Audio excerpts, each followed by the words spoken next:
That guy right there, he's Rob Hunter. I'm Mike Russell, Russell and Hunters. In other news, thanks for hanging out with us. It's a disappointment. I know I committed to this, that I would have the Nike Reebok pump ad. I pulled one up and it was grainy as all get out. So I'll try to find a better one.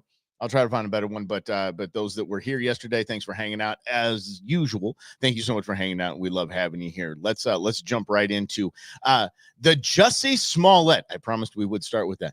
If you remember Jussie Smollet, he was an actor in Empire. Was the name Empire. Of the show. Okay, Empire. Thank you very much. I watched the first couple seasons. He was the guy that he went out for Subway at 2 a.m. when it was minus 14 degrees in a blizzard in Chicago, like you do, and was just roughed up by two guys wearing MAGA hats and saying this is MAGA country, and they had a noose for him and they roughed him up a little bit.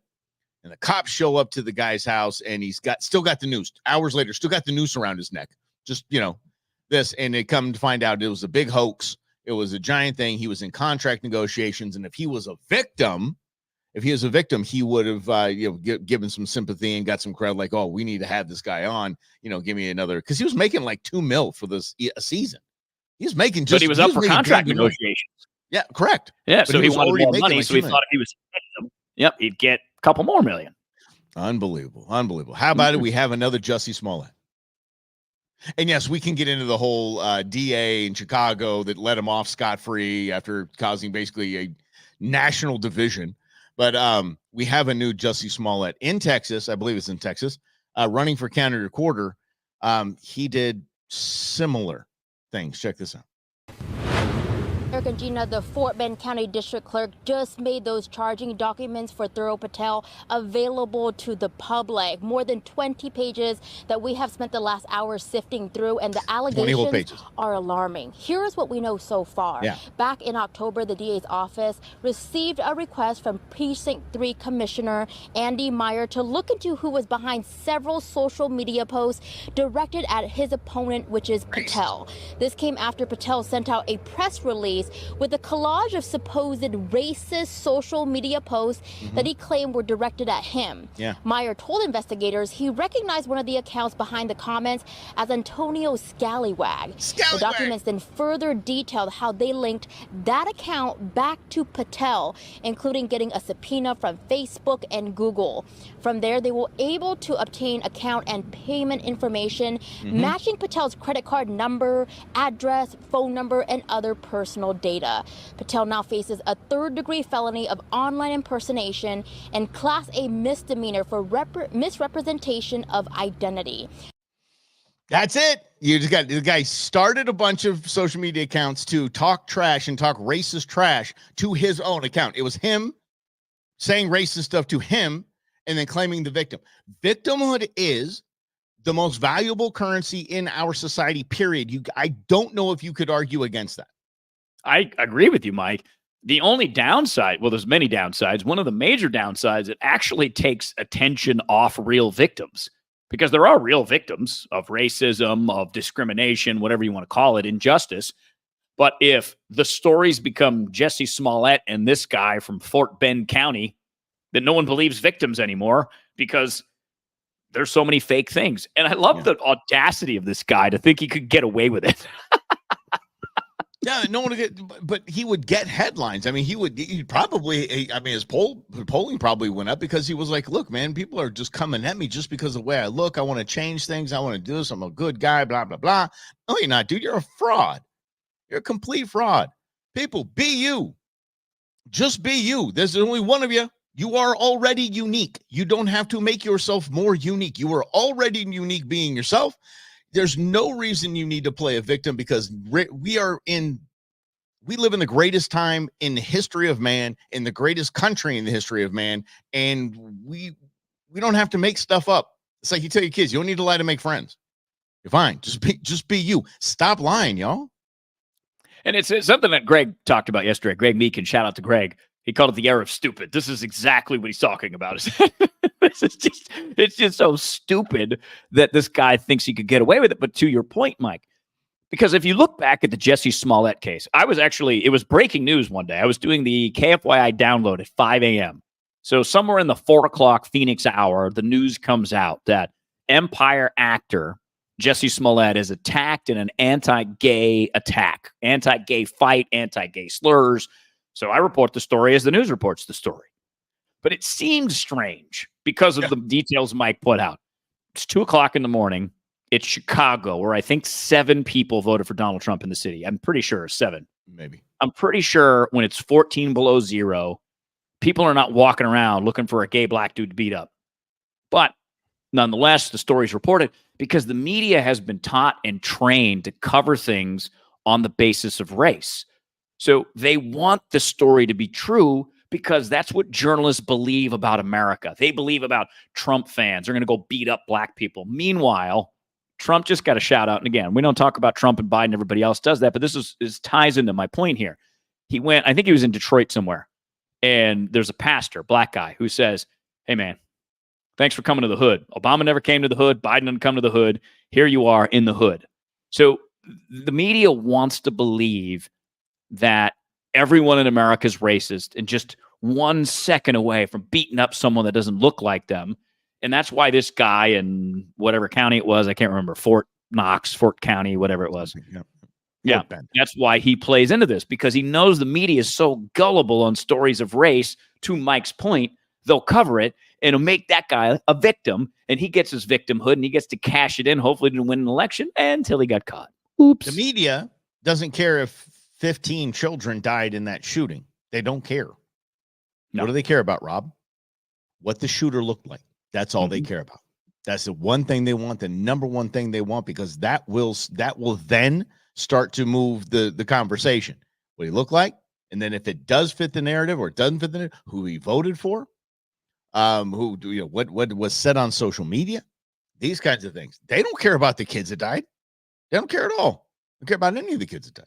They don't care about any of the victims. They want that story to be, it was a white MAGA hat wearing dude with an AR and went in and just killed kids because he thought they were going to be Democrats or something like that. Well, and you wonder why there's all this division in this country, right?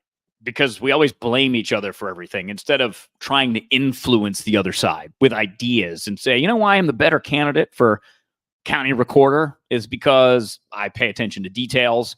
I am good with paperwork. I am a leader. I inspire people. Yeah, whatever. Instead, no, I was attacked on Facebook by myself, and you should vote for me because I'm a victim of myself because I want to win an election so bad. But there's no, but understand this. There is no marketing company, PR firm, anything, a consultant that could pull off that kind of press, that valuable press. There's not a commercial you could make that is that impactful. There is not a speech you can write that is that impactful. There is not a radio ad you can run or an interview you can be on that impactful. This man was a victim of race. This man, people were coming at him. To garner that much support, you'd have to run millions in ads. And the reality is incidents like this do happen, but rarely. Yeah. And I think that's what bothers the media is they want to give you the impression that America is about to fall apart on racial lines. There was that one guy from Prescott who just got arrested because he wanted to go shoot up a concert in Atlanta and start a race war because he's like, well, Atlanta's a pretty black city, so I'm going to go there and do it. Even though it was a Bad Bunny concert. Bad Bunny's a Latino artist, so I don't know what the crossover thing is. I don't know if this guy understood that. I also don't think he did. I don't think so. I also don't think the plot was real because who did he go talk to? Oh, an FBI agent. Just happened to find one laying around. Well, look, the guy's obviously off. He's obviously thinking about it, and that's not right.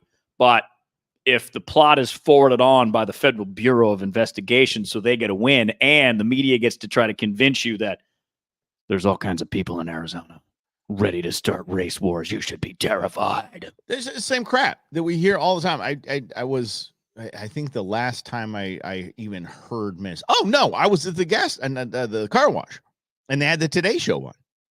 And it was, I don't remember which one of those bozo slappy anchors that they have on there was. Could have been that dingbat that interviewed Trump that one time. I forget her name. What's her name? On the Today Show? I don't even know at this point. I have no idea. But it was, here it is.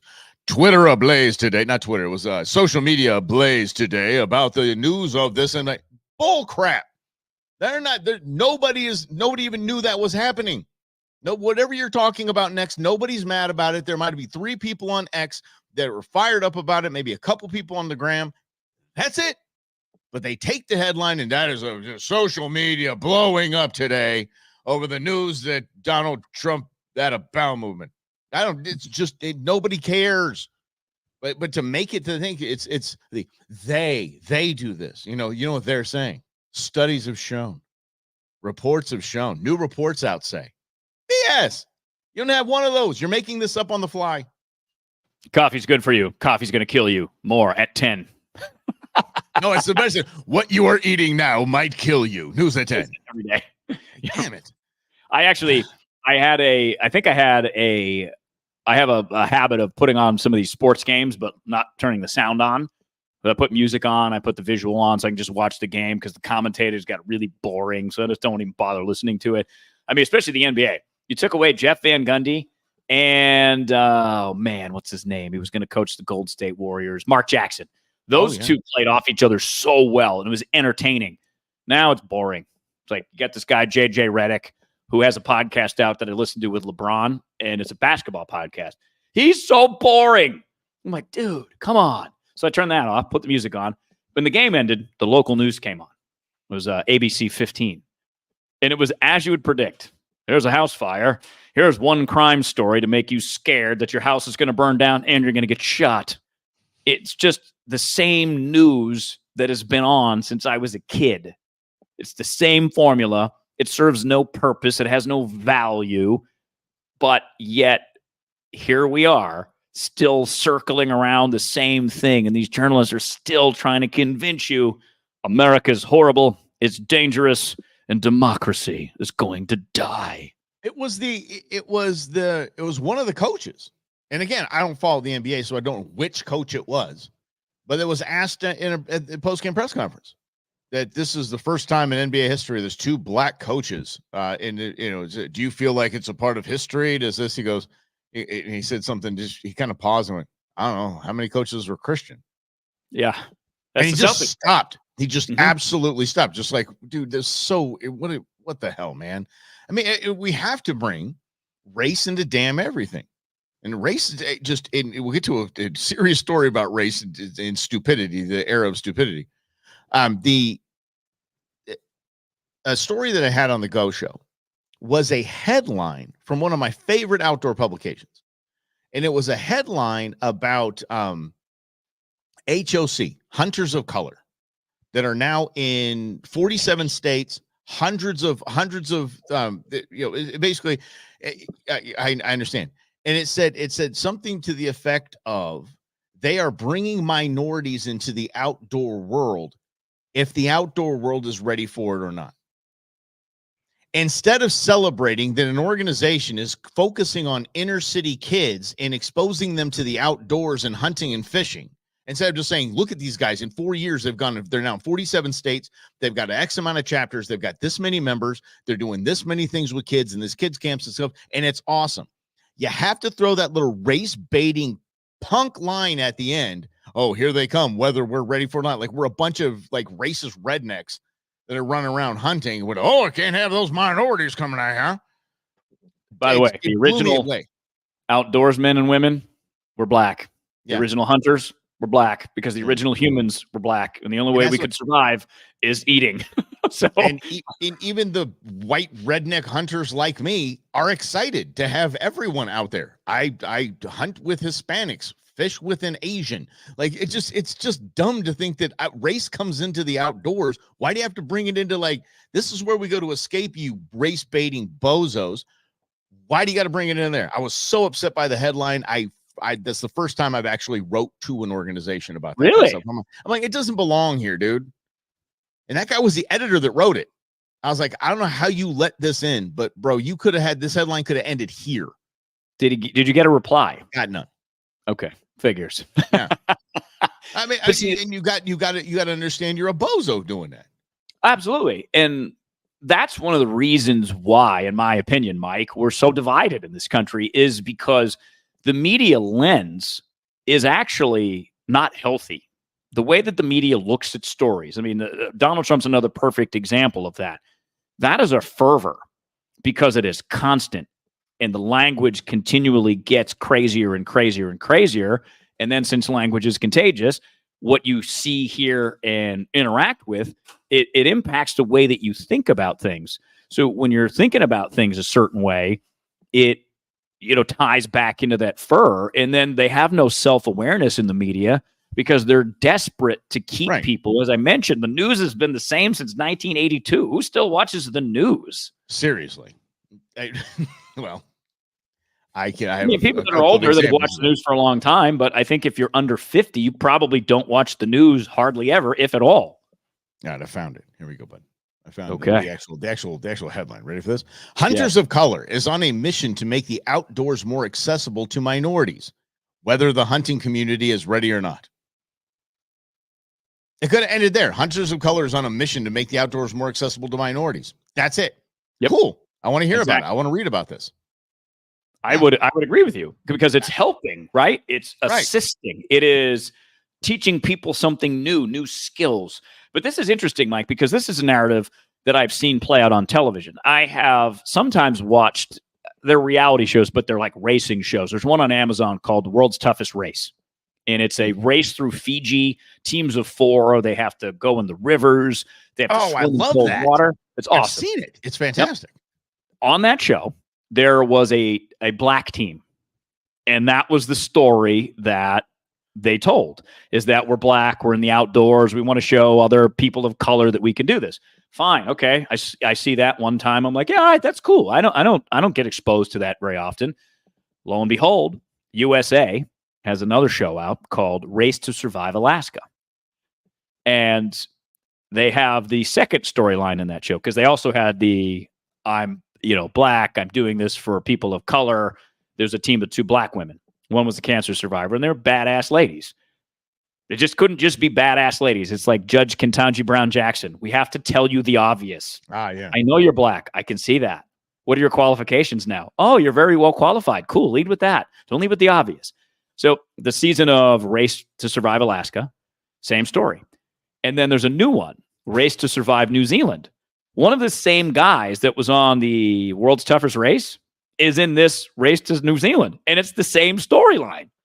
He's gay and he's black, and that's the story. Instead of, I'm just out here crushing it because he's an ultra marathoner. The guy runs like 100 miles at a time. Like, that's amazing. Focus on that fact. I can see that he's black, and it seems pretty obvious that he's gay because he's not hiding it.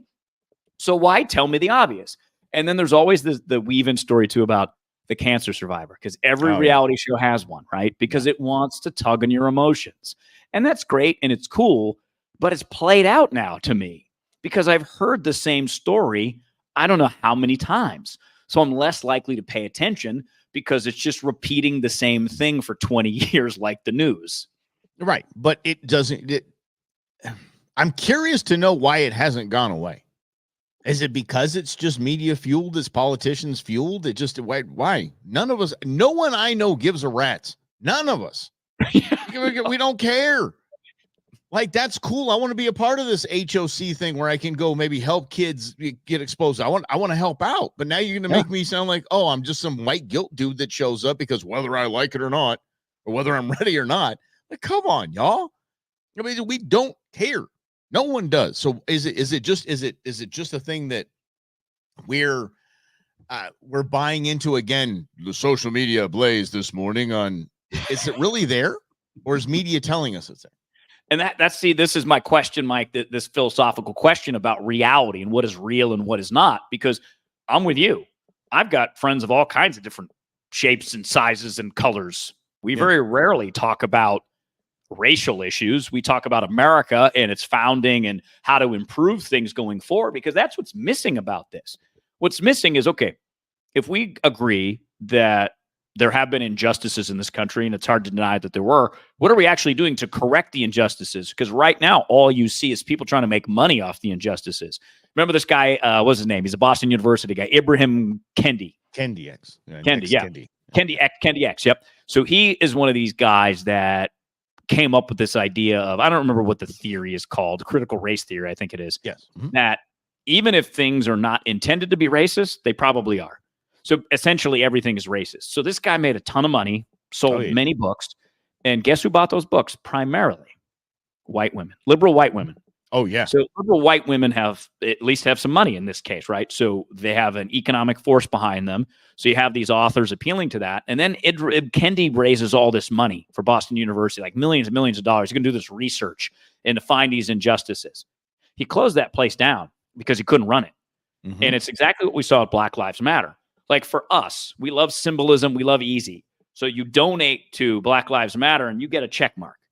Meanwhile, Black Lives Matter as an organization is horrendously run, and they buy 9 houses. One had an airplane hangar because, like you do, yeah, like you do. Instead of course, we have an airplane hangar. What are we, poor? Exactly. Yes, we have an airplane hangar. And there's a radio show host named Charlemagne the God, based out of New York, and he runs the biggest hip hop show in the country. I was watching an old interview he did with the artist Post Malone, and in this interview, Charlemagne the God asked Post Malone, he goes, "What are you doing for Black Lives Matter?"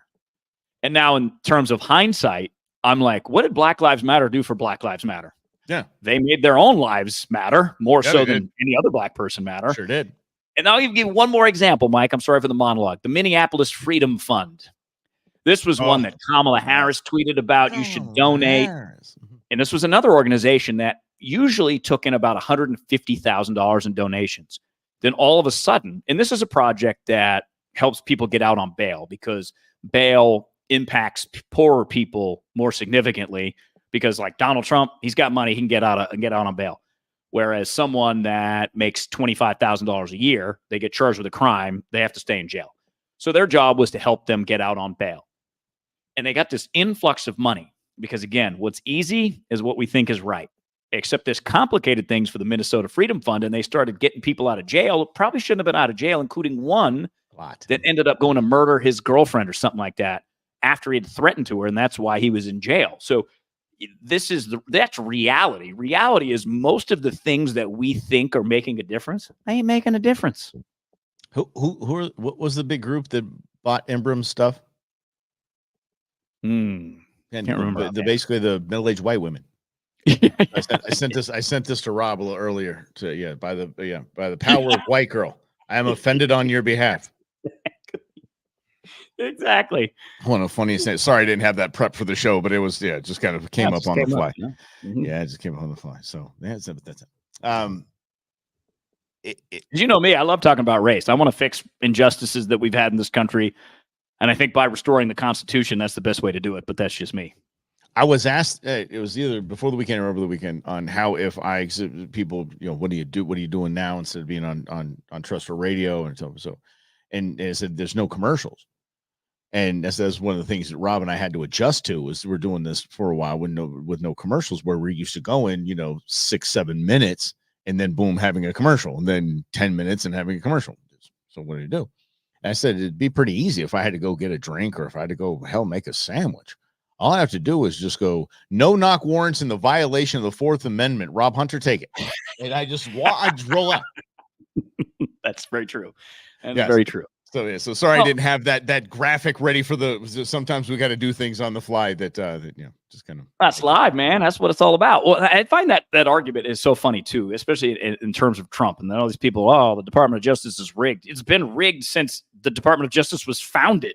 Yeah. It just mostly wasn't used on rich white guys. It was mostly used on people of color who don't have the economic means to fight back, so that the Department of Justice gets all these wins and convinces you that people of color are bad, dangerous people. Kind of like what Joe Biden used to do back in the 80s and 90s when he was passing crime bills that arrested people of color. Oh, you'll love this. I get the text message alerts of fundraising from Biden. I got one from Kamala today, Mike. Kamala. As I began my career as a young prosecutor in Alameda County, California. Now as vice president. Now, of course, she left off. She began her career as a young prosecutor putting black people in jail. And sleeping her way to that position. But yeah, okay, cool. Yeah, whatever. Yeah. She's talented though, Mike. Really? Yeah, she's so talented. Really, she's talented. I saw this video. Angela Davis. You know who Angela Davis is, right? Yes. Yes. Yeah, so she says that, we're all, the whole country was founded by evil colonizers and, this and that. There's a PBS interview, and I'll see if I get the video. It's a PBS interview where they show the 101 people that came over on the Mayflower. She's a direct descendant. Oops. She was like, I can't even get. He's like, how do you feel? It's coming at her. There's a black guy interviewer too. He's just coming at her like, what? How do you feel now? What do you think? Like Kamala's the direct descendant of her grandfather, great grandfather, something like that, was a damn slave owner. They don't talk about that. No, because it's not part of the narrative. Because this gets back to reality, especially if it's a politician. So I'm reading this book by Bill O'Reilly, Killing the Mob. And it's a fascinating look at the mob. I'm at the part where he's talking about Robert Kennedy, Sr. He wanted to go after the mob.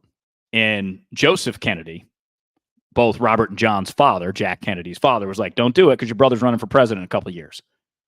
And he did it anyways. And his brother was against. He's like, oh, man. And it turned out the mob helped JFK win. So, it's all these weird relationships. But the point about JFK is O'Reilly in the book talks about affairs that JFK was having. It was all out in the open, but it was a narrative that Jack Kennedy was the savior of the country or whatever. He was the great prominent dude who was going to come in at 43. And there's all this young narrative that we believe he's this greatest guy ever. But meanwhile, he's not really a great guy. The mob also helped us get Harry Reid out of power too. That was pretty cool. Don't mess with the mob. They called it a treadmill. I call it the mob.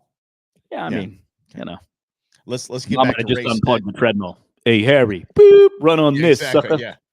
Hey, a story from Macy's. I didn't even know we still had Macy's department stores, but apparently we do. Apparently it's a large organization. A video is getting Macy's into some trouble as a white supervisor is firing a woman in the elevator going to work. He's firing her. We call that in this business, we call that good show goodbye. You just kind of like, no, you don't have a job anymore. This woman is showing up to work 4 hours late without having called anyone. She's throwing up a little beef about it. She said, I had a family emergency. He's like, I know, when you tell your work you're not coming in today, you take the day off, or you just, you're fired. You're done. This guy he was living on a mountain of right. He just was. He was the one that was in the right, firing this woman for doing this and do it. But listen to where he just goes and screws Macy's over 9 ways of Sunday. Listen to this. I press the lobby for you. Keep it up there. Oh my God. Yeah, see you. Oh my God, yo. See you. I'm not, no. Yeah, we're not running on black people time. Get off the elevator. He just said, we're not running on black people time. Get out the elevator. A white guy in an elevator full of black people said, we're not operating on black people time.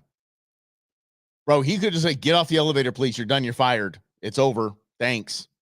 And it would have been fine. Nothing would have happened. Zero would have been nothing. Throws out. Not everybody's smart. Throws out BPT, and you're done. You're toast. Yeah. You're fired too. Good job, buddy. You're fired. Macy, you got fired too. Macy writing a check. Even though, listen to this. This is kind of the weird part about this. Listen to this. That's what she says here. Excuse me, what? You heard me? How about this? You want this to see isn't the black ghetto. people? You don't take. You want to see black people? Yeah, you don't take How shit about off of me. How about you? She's grabbing his bag from him. How about that? She said, I want my money. She wants the last paycheck. I don't have money on me. No, how about that? Yeah. How about Okay. Now this is where the pendulum swings the other way. Now we have assault. And something's telling me that being 4 hours late one day is not the reason why she was fired, the only reason why she was being excused from Macy's. But that dude just, why? Feed into the nonsense and the narrative of everybody's racist just because you want to say, buddy, there's something I'm learning. Rob's proud of me for this too. Something called head thoughts. When they start there, they stay there. Keep them there. They just where they live and where they reside. Again, I do have a crack in my head. They will sneak out every now and again, but they, for the most part, I'm learning head thoughts all weekend. That's intern Beans was saying, Dad, head thoughts. Like, but it's funny. Yeah. Well, and it can be funny in the right context. That and that elevator, not funny in any context because it's ridiculous. But see, this is another interesting part about reality because it does give you the impression that, oh man, maybe there's a lot of white people who would say something like that. That probably is a lot, but there's probably a lot more times 50, 100 that Yeah. wouldn't even think that, wouldn't even cross their minds to say that. And then there's a whole part of doing it in the elevator, not like Aerosmith, but firing someone publicly in an elevator. Yeah, right. What would you do if you were in the elevator at that point? Because there's one guy obviously filming it, and he's like, "Yes, I'm finally going to go viral, baby." Yeah. And you're not going to go viral. It's just going to be used as evidence. But yeah, there was a guy you could tell was very just kind of moving back and away out of the video. And what do you do in the elevator? Because I can't tell you how many times I have heard any black friend or black acquaintance or black coworker I say colored people time. That is a thing that is said often. And my Hispanic friends, Mexican Standard Time. Every time, like grew up with the Rosales family. God love them. Beautiful, beautiful people. We would tell them the barbecue starts an hour and a half before it starts. They'd still be late. And they'd walk in and go MST on Mexican Standard Time. And it's acceptable. It's funny and it's self-deprecating. It's great. It's cultural. It's fun. And I hope that's what that bozo was trying to maybe lighten it up a little, maybe get some support from the other people that are in the elevator. But dude, you just done jacked up. You just cost Macy's a lot of money, G. Yep. Well, and this goes back to the restraint, right? We want to use George Washington as an example. Oh, we want to make you a king. He's like, nah, I'm good. I don't want to be a king. I'm cool. Yeah. We want to bury you under the Capitol. Nah, I'm just going to be buried at Mount Vernon. I'm going to drink my whiskey. Just leave me alone. That's restraint. There is a such thing. Yeah. Don't have to say things, right? Even if you think it's a brilliant point, even if you think you're right, because more often than not, when you're really trying to be right, you end up wrong. Not me. Except for I usually say these things because I'm right. My own mind. I can argue the case. I can argue the case that I'm right. Sure. But I'll argue the damn case. I was having a conversation with somebody about influencing other people during election season. Like if you want to swing the election one way and you want to have conversations with these two undecided voters that are left in America. Yeah, right. You can't come at them and say, I'm right. I'm going to give you all my talk radio arguments and my Fox News arguments. What do you think that person's going to do? They're going to be like, I'm voting for the other guy because you're an a-hole. Yeah. But by the way, just again, I'm going to tell everybody that if you have a friend who's telling you they're voting for RFK Jr., shut up. I mean, serious. Like, guys, stop it. Yeah, stop saying, oh, that's going to get it. That's like a vote for Biden, or that's going to take votes away from Trump. No, it's their vote. If they want to write Mike and Robin, they can. I mean, it's smart. And Rob's the president. I'm definitely chief of staff max. I don't even want to be VP. But yeah, it's your vote though. Chief of staff seems like the cushiest job in all of politics. Chief of staff just seems like, I mean, not for the hustlers down there, like, the congressmen and women, because those chiefs of staff, they're just blazing through things. White House chief of staff's just like, I got to manage these bozos that you made cabinet members. Okay, sure. None of my I'll do a little PR every now and again, whisper into, whisper some common sense into Rob's ear here and tell, all right, Mr. President, we're just not going to say anything about it. When you're asked why you're not saying anything about it, because I don't have to speak about everything. I got to go run a country. Exactly. I ain't worried about that. Hell of a this local issue in Plainsville, Texas, or whatever. Right. Like, what about the cow flatulence study? Cow flatulence study. That wasn't part of your daily briefing? No, must have slipped out. Must have fallen out of the fold. I was too busy learning about ISIS and Al Qaeda sneaking into the country. How'd you talk about this, sir? Somebody got shot in Chicago, sir. It was a white man shooting a black man. Now, what do you have to say about that? It's Chicago. What's next? Mm-hmm. God, we would be comedy. I think we'd be so honest it would be funny. They definitely wouldn't know what to do with us. I mean, you'd be like, how do we cover these guys? They just tell us the truth. Yeah. Ask anything you want. I'm going to give you the answer. Unless it's national security, I'm not going to say anything. And trust me, these idiots have made me top level clearance in national security. I'm saying the brewmaster from the Oval Office would be pretty cool. That'd be solid. This would be the rug right here. Yeah. Exactly. Rug in the middle. Yeah. That's where you get your information directly from us. Yeah. Sit and have a little chat on the couch. Those couches look horrible. I'm changing those things up. Those things are horrifying. We got to get some plush, comfy couches. There might be some naps in there, right? Be working hard. Reclining with some drink holders. Mm-hmm. I mean, it doesn't have to be an adult beverage. It could be just a drink. Yeah, but Martini Fridays in the Oval Office sounds like a good idea to me. Like JFK and Billy started those, man. Hell yeah. Cigar I'm just Sundays. following tradition. No, not that. Not What? that tradition. No. I have restraint, Michael. Restraint. Oh, by the way, JFK also had an affair with a 19-year-old intern when he was the president of the United States. Fun facts you learn. Also, here's another fun fact. I'm in Knoxville, Tennessee. Mountain Dew was invented here in Knoxville, Tennessee. Woo! Woo! Mountain Dew! Woohoo! I used to drink, no lie. And it's a mystery I'm still alive. Well, Rob knows it's hard to kill me. I would every single day, and I don't know how long I would do this, but I'd get the pretty good sized bottles of soda, because I don't drink soda anymore. I'd get a Mountain Dew and the little donuts, those little little gems. Oh yeah. A pack of I'd eat that every single morning.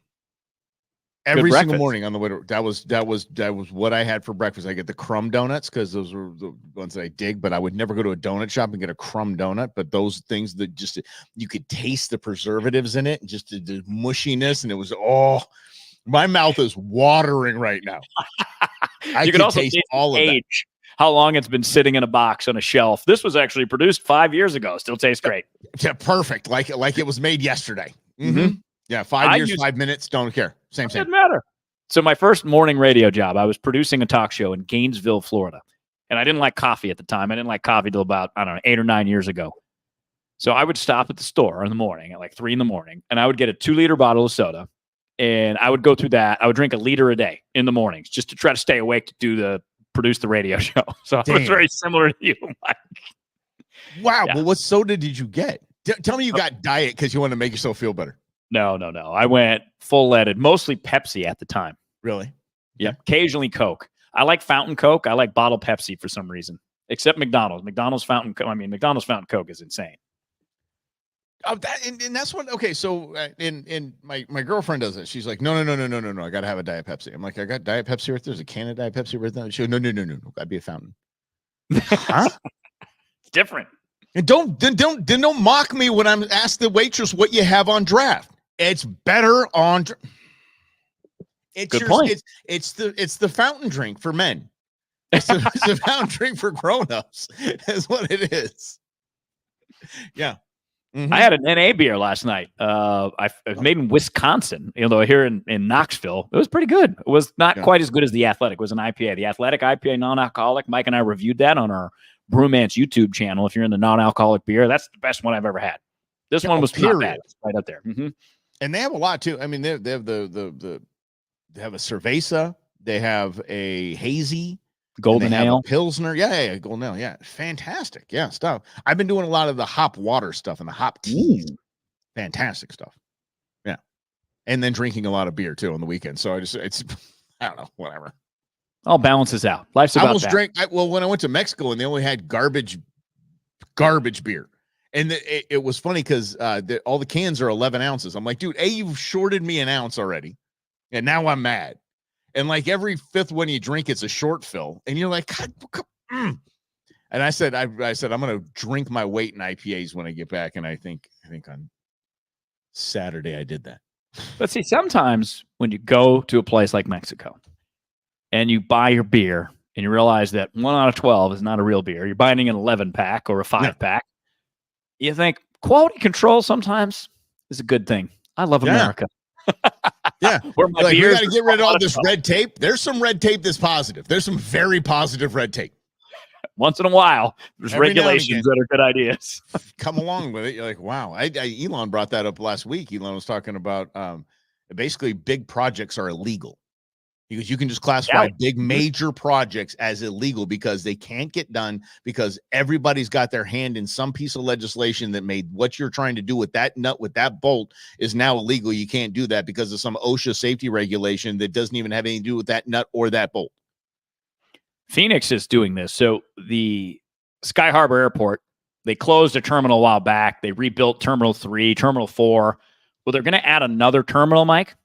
It's going to take 10 years to do because the first 6 years are specifically for environmental type studies. 6 years. So if you're a city and you want to expand your airport because your metro area is growing and more people are flying and you want to have maybe more international destinations, it takes a decade to expand your airport. Yeah. Meanwhile, we're We're all- spilling jet fuel all over Central Phoenix with this airport that we have. But we got this new terminal. We might have to relocate some wheels or something like that. Yeah. We love believing these myths, like going back to electric vehicles. Electric vehicles are better for the environment. No, they're not, because they're heavier and they require you to go through more tires. And then there's the whole manufacturing process. And then there's the whole children in the Democratic Republic of Congo thing and the illicit trading of these materials that are needed, all of that stuff. It's not environmentally friendly. It's just a shallow narrative that they've convinced us to believe in. There's speaking of child labor, my son ordered some bathing suits off a website called Sheen. Have you heard of this? No. Super cheap clothes.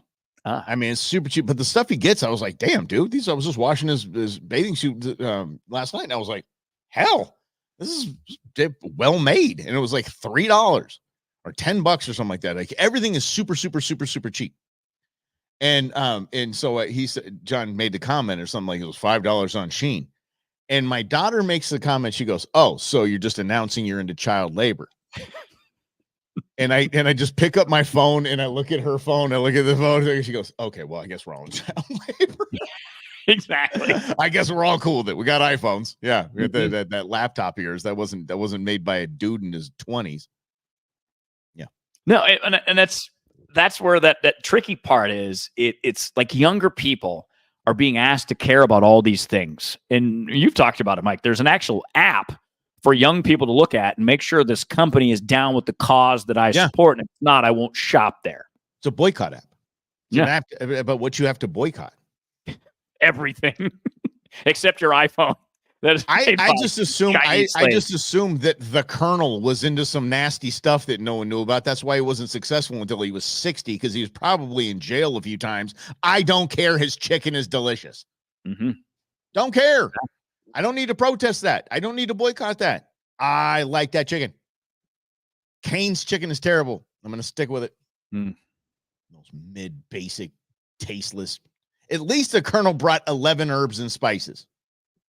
Maybe there's 12 in Cane's. You just don't like There the 12. is none. No, it's 0. Is the correct answer. There's 0. I get offended. My kid's like, "Dad, let's go to Cane's." I'm like, "What for what? You go.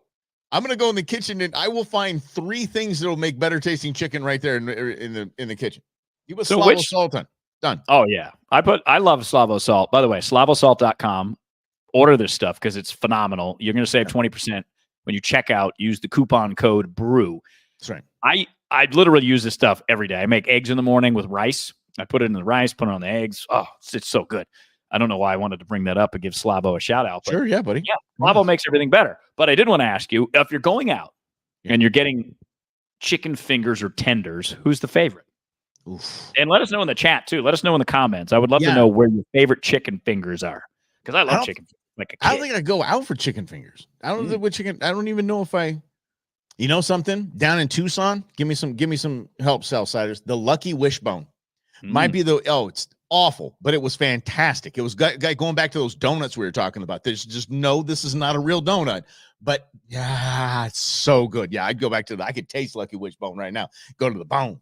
Mm-hmm. There was a spot next to my dorm called New York Pizza. My dorm was in Boston. The pizza was okay, but it was open till 3:00 in the morning. But their chicken fingers were so fried and gross and tasted amazing. Love it.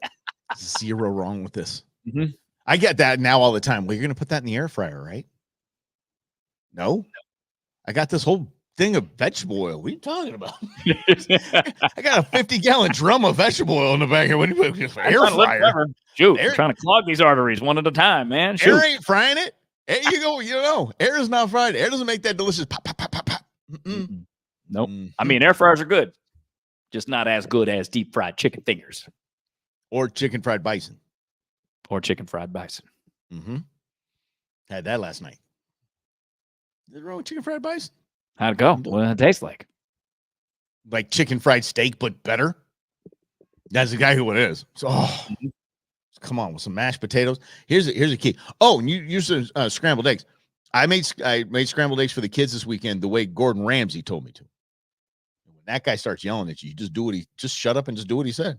Yeah, I'm swearing at you. And it was this technique where I'm on the heat for 30 seconds, off 30 seconds, on 30 seconds, but I'm still moving the eggs around, this and that, little tab of butter at the end, tiny little bit of cream at the end. They're the best damn eggs I've ever had. Of course, a little slab on it. Best damn eggs I've ever had. The kids lost their minds. They're like, I'll never eat eggs a different way. How about that? The things you learn. Yeah, no kidding. I have to try that because I normally fry mine. Fry them because you put them in, put them in my eggs. I chop them all up. Because I don't really like eggs, but it's a good source of protein and fats. And our doctor, Mike, nature's multivitamin. Yeah, well, that's what I asked our doctor about it. And she's like, you can eat as many as you want. I'm like, there's no limit. She's like, no. And eat as much butter as you want to. I'm like, what? Yeah. She's like, yeah, it's good if you, because I'm trying to eat 2,500 calories a day on my workout plan. I have trouble getting there. She's like, have a slice, have a little butter, put it on an English muffin. Well, she didn't say English muffin, but yeah, 1 tablespoon of butter is like 100 calories and it's got good fats in there for you. And I'm like, okay. When it comes to food and health, what the government tells you to do the opposite. Yeah, that's a fact. Remember, you couldn't eat eggs. I was like, eggs are literally probably the most nutritious thing you could possibly eat. And then, yeah, a little bit of butter in there's fine. Until recently, they were a good source of protein for people that couldn't afford a lot because eggs were traditionally cheap, like, I don't know, 10, 12 cents an egg. Now 50 cents an egg, at least for the eggs I got to buy. Yeah. Okay. Are you buying those fruity eggs? Yeah. Cage free. Eggs and egg, man. Comes out of a chicken's booty. You're fine. I know. But, what? No, I don't. Why is it different? Because I'm married. There's the answer. See? Fair Going enough. back to telling you the truth. We'll tell you the truth. Because I'm married. I mean, that's it. Oh my goodness. Mm-hmm. Yeah. But I was told I was making those eggs. So I told Becky, I told my girlfriend, I told her all about it. I was so excited about these things. She's like, you just took something that's healthy and you made it unhealthy. I'm like, how to make it unhealthy? So you put butter and cream in it. It's virtually the same thing. It's all the same stuff. Yeah. Exactly. God, it was funny. Our doctor that Rob mentioned was because I told her when I came on, I'd bring her some of the bison burger that I have. And she goes, what is it, 80-20? Because in game meat, there's almost no fat. So you have to mix it with like ground beef. It needs to be mixed, ground bison or whatever, ground venison, ground elk needs to be mixed with some beef fat so it just doesn't turn into basically a charcoal lump on your grill. And she said, well, what's the mixture? And I said 80-20. She goes, She goes, okay, next time do 70-30. Be better for you. Mm-hmm. Exactly. Sorry, y'all. Follow the science, right? Follow the science. I follow the science. I don't follow the money. I don't follow the lobbying. I follow the science. And science says, survey said, your body wants this stuff. Well, this is kind of like where I've switched, Mike. I don't know if any of the beliefs that I have are actually true anymore. Mm-hmm. The pandemic made me question everything because, again, you had a whole system. You've got a government, you've got a CDC, you've got an FDA, and they're supposed to protect us and keep us healthy. The Centers for Disease Control and Prevention, they failed in both those, which, again, is an impossible task when you're dealing with a virus that acts like a cold, right? It travels like a cold is what I mean by that. So that old bubble was popped, and it was already popped before that, especially with the FDA, because there's been, 1,300 drugs the FDA has approved that they've recalled. So that shows you their track record. Including one of the vaccines. The Johnson & Johnson. And then I think there was the one in Europe, too. I don't remember which one it was. I think that AstraZeneca? I think that was the one that was like, maybe we shouldn't do that one anymore. Yeah. So you have that bubble. So as I started to believe in this system and all these things, and if you listen to Tucker Carlson recently, he's been on a number of podcasts. He has his own. He explains it very well. He says, growing up as a journalist, being on CNN, I just thought America as a system worked. But he's realizing that it's all lies and narrative. So in questioning my own beliefs about the things that I thought were true and real, I don't know what to believe anymore. And I use the Iraq War as an example. And Mike, you've heard me say this as well. When I was a young baby talk show host, 2003, got my first real talk show with my name on it. And that was right around the time the Iraq War was ramping up, getting started. And I advocated for it because the government told me that I should advocate for it. And I was like, why would the government lie about a war? Well, they did. And that was that first part, right? And then I've showed the book Mugged by the State that I've read numerous times and Abuses of Government Power. And I'm like, Maybe this whole thing about American the Constitution is just a theory that is not in practice in current ways.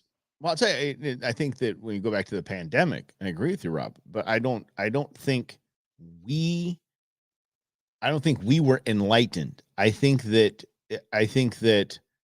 in their attempt to control us, they exposed themselves, and they had it. It's like if you're playing a long game and you understand that you got to hold that food right in your hand if you want that deer to come eat from your hand. You just got to hold it there. You can't move. You just got to stay on it. You got to hold that. Just keep holding.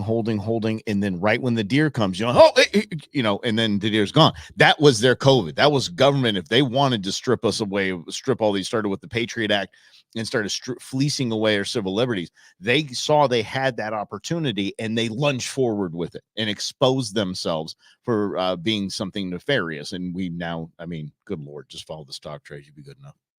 And I've actually seen a lot of people who are being frustrated with their own market analysis. So they just do what the politicians do. Like, oh, look, Congressman Dan Crenshaw, a Republican out of Texas, bought this stock. Maybe I should buy it too, because he probably knows something, because his stock portfolio has beat the market for the last 6 years or 8 years he's been in Congress. Mm-hmm. How weird is that? And I think that even exposes himself. I think that once again, money doesn't change you. Money exposes you.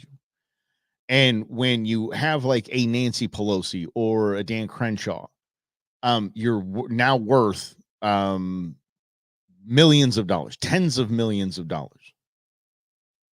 Why are you still working? I really want to, because you want to amass more wealth. You're not there to do good at this point. You're like, oh man, 50 million it feels pretty damn good. Very freeing. 100 million feels pretty damn good. Mm-hmm. 150 feels great. Gee, I wonder what 250. Wonder what 250 feels like. These people are on the take. It's a scam. We're literally being taken. If you want the best example of being taken, look at LA, look at Los Angeles County in their homeless program, and then look in the same spot on their high-speed rail program that they had, that they won 1,600 yards of rail for X amount of billions of dollars. I think it's $7 billion. 10 years. It took them 10 years. I can't. And everyone made money. The worst is the homeless. They actually tripled in homeless population, and there's people that have made a lot of money. They've thrown $100 million plus at this, and just nothing happened. Well, and we've talked about Ukraine too, and what's going to happen when the Ukraine war is over. Who's going to go back in there and rebuild it? Well, it's either going to be Russia or the United States, and it's going to be someone like Halliburton. Because I was actually listening to another interview with this guy. Was talking about the war in Afghanistan and how Halliburton, who had ties to Dick Cheney, Halliburton was the only logistical company that could pull off what we needed to pull off. But they built all the bases. They brought in all the equipment. Not the military equipment, but they did that. So they got all the money. And they got billions and billions and billions and billions of your dollars. And we stayed in there for 20 years without an accomplishment other than, hey, we killed bin Laden in Pakistan. That was cool. And we roughed up some Al-Qaeda guys, which, again, that was the whole point of the war, to destroy Al-Qaeda, not occupy Afghanistan and then just leave and give it back to the Taliban, who had it when we first started bombing it. I want to look at the contract and the contractors who built the bridge and the port in Gaza. Probably Halliburton. Yeah. Okay, wait. It was good for like 15 days, guys. Then it's just sunk. It's done. So nice. That's 100 mil. Thanks, United States. Appreciate you. The crazy part about that is people went to the White House and said, this isn't going to work. Yeah. This Gaza thing. And they were like, yeah, who cares? Do it anyways. Because they needed the symbolism, because the left wing, yes, it was the money, but also the symbolism that comes with that. So the Biden administration coded young voters who are progressive and go, guys, look, we hear you. We tried to give aid on a cool floating port to the people of Gaza. Who cares? It only lasted 2 weeks and we couldn't get that much aid in. Who cares? I was down at Rocky Point, and they were actually building, when I say they, I mean the cartels, were building a not even kidding. Right out there in the open. It's just an accepted thing. And so anyway, kind of a trip. I don't know if I told you that there was a bunch of the Tacomas with the 50 cal mounted, and the guys in the Federales, and just running around like holding on to, they're holding that 50 cal. Mhm. I kept telling, get your booger hook off the bang switch. Yo, don't hit the finger off the trigger. I didn't know how to say it in Spanish, so I couldn't help mine. Anyway, they were building a port for cruise ships. Could you imagine what that would do to that economy? I mean, it'd be absolutely amazing. It got like maybe 5-10% done, and they were just like something we didn't study or whatever, just ran down, whatever. It's just you just see that's where they were making it. Oops. Yeah. Do you remember down the wall, the border wall, and there were all those overturned sections of it, and they were just like stacked up, and like, that's what you see, all the materials and stuff just kind of hanging out there.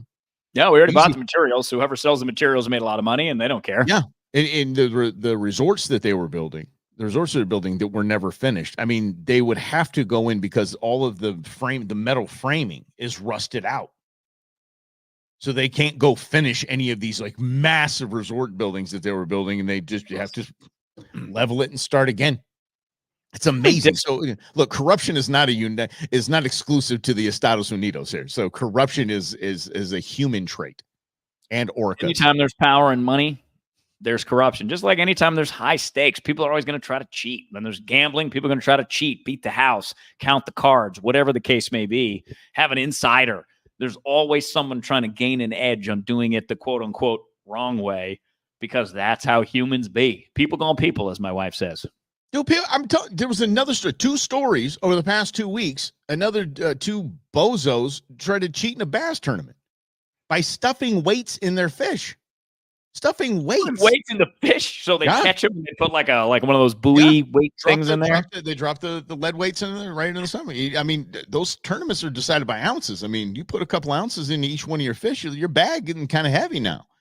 And I mean, they cut them open right there at the weigh and just pulled these giant like lead balls out of these things. Those guys are both in jail. Dang. Okay, but here's the gig. This is why. And I didn't think of this. You thought, okay, I cheated in the bass tournament. Who cares? You know, whatever. Hey, screw you guys. Whatever. I'm not going to be in a bass tournament again. Whatever. Technically, they've stolen. So these guys have stolen $50,000 in prizes, $50,000 the grand theft style here. Those guys went to jail.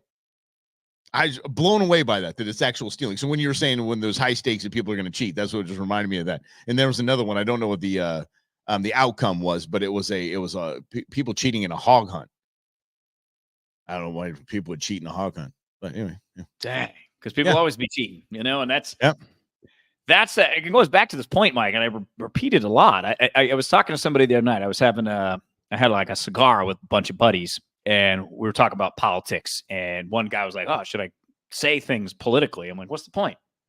Number one, there's already a million voices that are saying one thing or the other, one side or the other. I said, what you're already doing is encouraging people to think for themselves. Why don't you just stick to that? Because that's ultimately what's going to get us out of this, if anything, is the ability to convince people what they believe is BS and think about things a different way and think that everything is corrupt, and it's all corrupt with your money. Like, that's the craziest part. All of the tax revenue in some way, shape, or form comes through your spending, your skill. Either it's taken out an income tax or FICA, theft, property tax. But even the things you buy, like you go buy an iPhone, you pay Apple's taxes for it. So they build the price of it into the phone. So every dollar that goes into government, that they waste, pillage, plunder, give to their friends, is money that you make. And that's the ultimate power and realization. That's the belief that matters, is that your money runs the whole thing. And if you want it to be corrupt because you want to look the other way, fine.